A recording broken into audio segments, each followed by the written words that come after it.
بسم اللہ الرحمن الرحیم۔ اگر آپ نے آسٹریلین طوطے پالے میں ہیں نا تو آپ ان کو ہرا دھنیا ضرور ڈالیں۔ یہ دیکھیں میں نے انہیں ہرا دھنیا بھی ڈالا ہے تو دیکھیں وہ آگے اسے کھاتے پڑے ہیں۔ یہ کہنے کا مقصد صرف یہ ہے کہ جو جانور ہے نا یہ بھی ہماری طرح جس طرح ہم انسان ہیں، ہم تو ہر کام کر سکتے ہیں، مگر یہ دنیا کا جو سب سے بڑا کیج برڈ ہے وہ یہ آسٹریلین طوطے ہوتے ہیں، یعنی ہم انہیں آزاد نہیں کر سکتے۔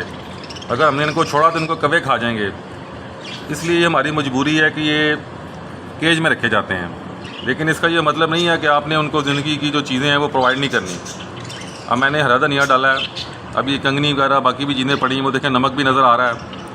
تو آپ نے بھی اگر پالے میں تو جو چیزیں گھر میں موجود ہوتی ہیں وہ آپ ان کو ڈالا کریں۔ جانور اگر بات دعا دے گا تو دعا جو ان سی ہے وہ ظاہر بات ہے صدقہ، یہ بھی ایک صدقہ و ایک خیرات کی طرح ہی ہے یہ کہ جب آپ نے ان کو کوئی چیز ڈالی ہے وہ بھی اس لیے اللہ تعالیٰ آپ کی نا مشکلات آسان کرتا ہے۔ وہ دیکھیں وہ سارے طوطے نیچے آ کے تو وہ ہرا دھنیا کے ساتھ اسے کھا رہے ہیں۔ تو یہ مطلب کہ اول تو یہ پالنے ہی نہیں چاہیے نا۔ اب کوئی بس گھر میں آگے ہمارے پنجرا بن گیا، اب کیا کریں، پھر وہ خدمت کرنی پڑتی ہے۔ تو خدمت اپنے اندر پیدا کریں، اپنے چھت کے اوپر آپ باجا ڈالا کریں، پانی کی کولی رکھ لیں۔ لوگ لاہور میں بڑی مقدار میں کبوتروں کا دانہ ڈالتے ہیں، ظاہر بات ہے بے زبان جانور ہے، دعا دیتا ہوگا انہوں کو اللہ تعالیٰ اس سے نا مشکلات کو آسان کرتا ہے۔ یہ دیکھیں مجھے بچپن میں بڑا شوق تھا آسٹریلین طوطے پالنے کا، میں خود ہی پنجرے بنا لیتا تھا، بڑا ایکسپرٹ تھا میں پاس ہر چیز گھر میں موجود تھی، کیونکہ باٹی گیٹ میں ہمارا چونک میں گھر تھا تو ساری چیزیں وہیں مل جاتی تھیں۔ پیچھے وہ دکانیں تھیں گاڑیوں کی، سارا ہر چیز ملتی تھی، جالی، لکڑی، آری، وہ پورا لاہور میں ہی سے آ کے چیزیں لیتا تھا، وہ ساری مارکیٹ تھی نا، اس لیے ہمیں وہ بڑی سہولت تھی، بڑی آسانی تھی۔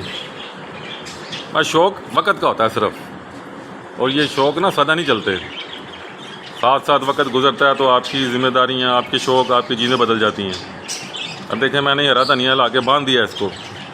میں بہت سی غیر ملکی کلپس دیکھتا ہوں آسٹریلین طوطوں کے اوپر، میں حیران ہوتا ہوں جو کافر ہیں، جو نان مسلم ہیں، انہیں جانوروں کے ساتھ بڑی محبت ہے۔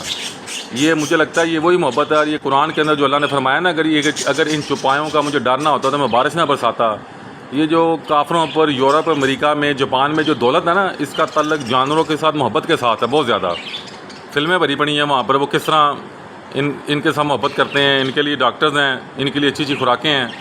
کچھ عرصہ میں بھی امریکہ میں رہا ہوں تو 7-11 جو اسٹور تھا اس کے اوپر سارے شیلف انسانوں کے لیے تھے، نیچے جتنے شیلف بھرے ہوتے تھے وہ ڈوگیز کے لیے، برڈز کے لیے، ڈفرینٹ کے لیے بڑی زبردست خوراکیں پڑی ہوتی تھی۔ تو میں بڑا حیران ہوتا تھا، یار کمال ہے، یہ اتنی زیادہ امپورٹنٹ، اتنی زیادہ مہنگی خوراک دیتے ہیں اپنے جانوروں کو۔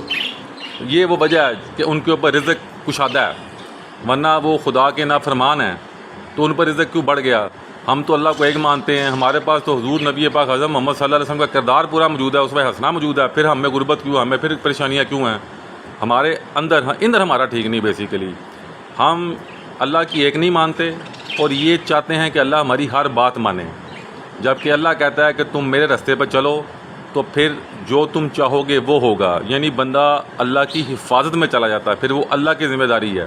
اب فرق کیا ہے؟ 40% بیماریاں، 40% بیماریاں کافروں کو ہیں، 5% صرف مسلمانوں کو ہیں۔ آپ انٹرنیٹ سرچ کر کے دیکھ لیں آپ، تو کیا یہ اللہ کی رحمت نہیں ہے؟ امیری غریبی تو اللہ کے ہاتھ میں ہے۔ وہ ٹانگا بہتر ہے اس جہاز سے جس نے لینڈ نہ کرنا ہو۔ تو اس امیری غریبی میں زیادہ ڈپریشن میں نہ جائیں، بس محنت کریں، چیزیں اللہ کے ہاتھ پہ چھوڑ دیں۔ اللہ صلہ دینے والا ہے، اللہ رزق دینے والا ہے، رزق نہیں برکت مانگیں کہ یا اللہ رزق میں برکت عطا کر، کہ آپ کے سامنے کھانا پڑا ہے وہ آپ کو ہضم بھی ہو جائے، اور آپ کے ارد کے جتنے یار دوست، احباب، فیملی ممبر ہیں ان کو بھی اس میں سے فائدہ پہنچے۔ دسترخوان اپنا آپ کا نا وہ بڑا ہونا چاہیے، جس کو برکت کہتے ہیں۔ یہ برکت نہیں ہے کہ سامنے 10 مرغے ذبح پڑے ہیں، بڑے بڑے بکرے ذبح پڑے ہیں، بندہ کل ہی کھانڈیا ہے، یہ کوئی برکت نہیں ہے۔ یہ بس سمجھے پہ بندہ فارغ ہے۔ السلام علیکم۔